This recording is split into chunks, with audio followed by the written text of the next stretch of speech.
কক্সবাজারের একটি local multimedia channel CCN তার দ্বিতীয় বছর পূর্ণ হলো।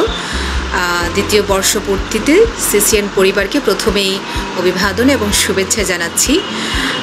সিসিএন দেখেছি আমি সবসময় সত্য এবং বস্তুনিষ্ঠ সংবাদ প্রকাশের জন্য তারা সবসময় সচেষ্ট থাকে এবং প্রকাশ করে থাকে। সিসিএন পরিবারকে এবং সিসিএনকে তাদের যে সুষ্ঠু এবং সুন্দরভাবে তারা পরিচালনা করতে পারে এবং তাদের স্বপ্ন মাধ্যমে যাতে তারা এগিয়ে যেতে পারে, স্বপ্ন পূরণের মধ্য দিয়ে যাতে তারা এগিয়ে যেতে পারে, সেই প্রত্যাশা এবং সেই শুভকামনা জানাচ্ছি।